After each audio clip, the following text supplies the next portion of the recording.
커피를 마시고 잠을 못 자는 분들이라면 술을 같이 드셔보세요. 잠자는 시간이 늘어납니다. 이건 무슨 말도 안 되는 소리냐고요? 이건 제 말이 아니라 미국 워싱턴 대학교 심리학과 프랭크 송 박사의 말입니다. 워싱턴 대학교와 캘리포니아 대학 연구팀은 낮에 커피를 마실 수밖에 없는 사람이 밤에 술을 마셨을 경우 수면에 어떤 영향을 끼치는지 연구를 했습니다. 연구팀은 커피와 술을 많이 마시는 금융업 종사자들을 대상으로 했고요. 6주 동안 수면 시간을 관찰했습니다. 그런데 전혀 예상하지 못한 결과가 나왔습니다. 술과 커피를 마시면 잠을 더 못 잘 줄 알았는데 결과는 그 반대로 나온 것이죠. 일주일 동안 커피를 마셨을 때는 수면 시간이 1시간 정도 줄었습니다. 그리고 그냥 술을 마셨을 때는 그보다 더 적은 30분 정도 수면 시간이 줄어들었죠. 그리고 마지막으로 이 둘을 동시에 마셨을 때는 1시간 30분 정도의 시간이 줄어들 줄 알았는데 아니었습니다. 오히려 커피만 마셨을 때보다도 더 많은 시간을 잘 수 있었습니다. 연구팀은 알코올이 갖고 있는 진정 효과가 카페인의 각성 효과 일부를 상쇄시켜서 이런 결과가 나타난 것으로 보았습니다. 정말로 커피만 마시는 것보다 커피와 술 둘 다 마실 때 수면 시간이 더 늘어난 거죠. 하지만 여러분, 그렇다고 커피와 술을 같이 드시지는 마세요. 결국 커피만 마시든 커피와 술을 동시에 마시든 간에 그냥 잘 때보다 수면 시간이 줄어드는 건 다르지 않습니다. 춘장보다 된장이 색이 밝다고 해서 된장을 하얗다고 할 수는 없죠. 술과 커피는 대표적으로 잠을 방해하는 음식입니다. 술이 수면에 도움을 준다고 잘못 생각하시는 분들이 있는데요. 아닙니다. 술은 깊은 잠을 자는 것을 방해합니다. 술은 마치 은밀하게 잠을 훔쳐가는 닌자와도 비슷해요. 밤에 잠 못 자는 분들 중에는 맥주 한 캔씩 마시지 않고는 못 자는 사람들이 있습니다. 마치 수면제처럼 말이죠. 실제로 술을 먹으면 잠이 오긴 하는데요. 이 잠이 가짜라는 것이 문제예요. 우리가 잠을 잘 때는 다 같은 깊은 잠을 자는 것이 아니라 리듬을 가지면서 얕은 잠과 깊은 잠을 번갈아 가면서 왔다 갔다 하게 됩니다. 그런데 술을 마시게 되면 잠이 드는 것은 수월한 반면에 잠이 깊이 드는 것은 방해하게 됩니다.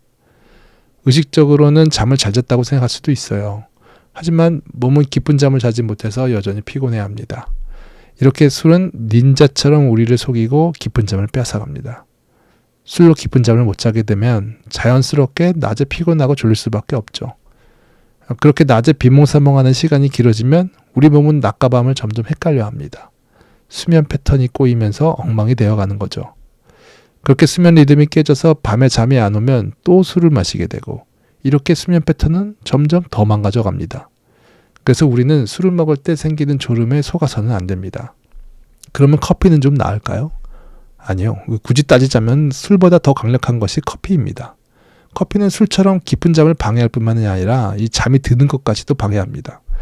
마치 잠자기 위해 꼭 지나가야 하는 문이 있는데 여기를 못 지나가게 막는 문지기와 같은 모습이죠.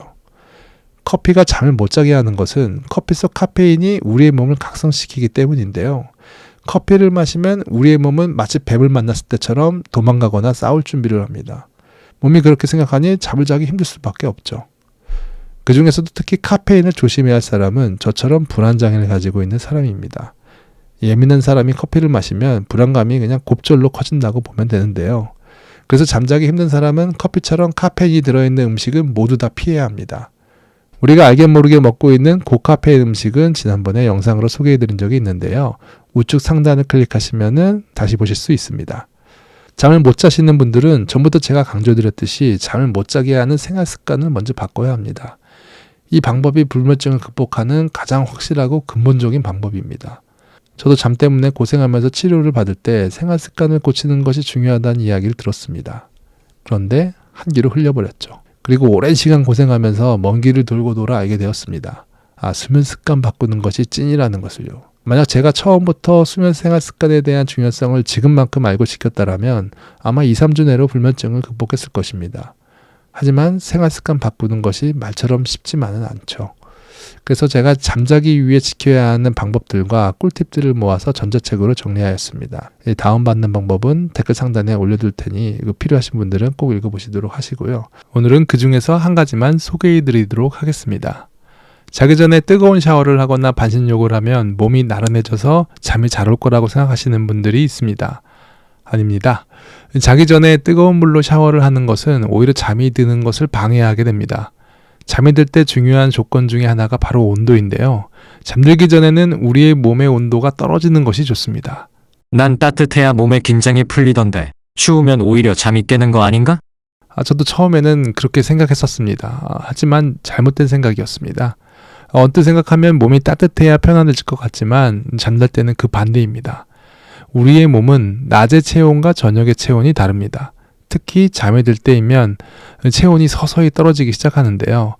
우리의 몸은 체온이 낮아질 때 수면 호르몬인 멜라토닌이 늘어나게 됩니다.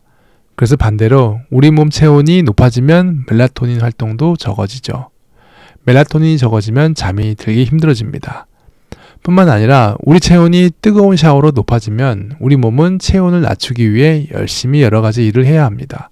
쉽게 말해서 우리 몸의 에어컨을 가동시키는 거죠. 몸속에서 열심히 일을 하고 있으니 잠들기는 더더욱 힘들어집니다. 그러면 어떻게 해야 몸의 온도를 낮출 수 있을까요? 잠에 들기 한두 시간 전에 서서히 몸의 온도를 낮추는 것이 좋습니다. 샤워를 할 때는 뜨거운 샤워가 아니라 미지근한 물로 하는 것이 좋습니다. 미지근한 물로 체온을 높이지만 않아도 피부에 묻은 물이 증발하면서 온도는 천천히 떨어지게 됩니다. 그렇다면 난 찬물 샤워로 확실하게 해야겠다. 찬물로 샤워를 해서도 안 됩니다. 찬물로 샤워를 하면 피부에 자극이 크겠죠. 냉수마찰하는 건 몸에 각성을 일으키기 때문에 피해야 합니다. 미지근한 물로 해도 충분합니다. 적당한 침실의 온도는 약 20도 정도가 잠자기에 좋은 온도입니다. 약간 서늘한 기운이 있는 방 안의 온도죠. 그런데 에어컨이나 보일러의 설정을 20도로 맞추면 실제 방 안의 온도는 더 높거나 낮게 됩니다.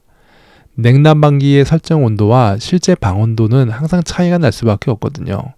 그래서 정확한 온도를 알기 위해서는 따로 온도기를 사서 방 안 온도를 확인하는 것이 좋습니다. 특히 불면증 때문에 이미 고생을 하고 계신 분들이라면 1, 2도 정도 온도를 더 낮추게 하는 것도 좋습니다. 호주 플린더스 대학의 임상심리학자 마이클 글래디사르 교수는 말합니다. 자면서 땀이 나고 더워서 깨시는 분들은 손발을 이불 밖으로 꺼내시고 자는 것이 좋습니다. 손과 발은 체내의 열이 밖으로 배출되는 통로입니다. 손발을 통해 몸 안의 열을 밖으로 배출시키세요. 요즘 갑자기 한파로 날씨가 많이 추워졌습니다. 밖에 날씨가 추워졌다고 보일러를 더 높게 설정하시는 분들도 많을 거예요. 무리하게 보일러의 온도를 더 올리시지 마시고 갑자기 날씨가 추워졌을 때는 이불을 하나 더 덮으시는 것이 좋습니다. 보일러는 온도가 떨어지면 설정 온도보다 더 높게 방의 온도를 높이게 됩니다. 그러면 어쩔 수 없이 침실 온도가 20도보다는 더 높아지겠죠. 보일러 설정은 기존으로 그대로 유지하면서 얇은 이불이라도 하나 더 덮으시는 것이 체온 유지에는 더 도움이 됩니다. 그럼 오늘은 부디 꿀잠 자시길 바랍니다.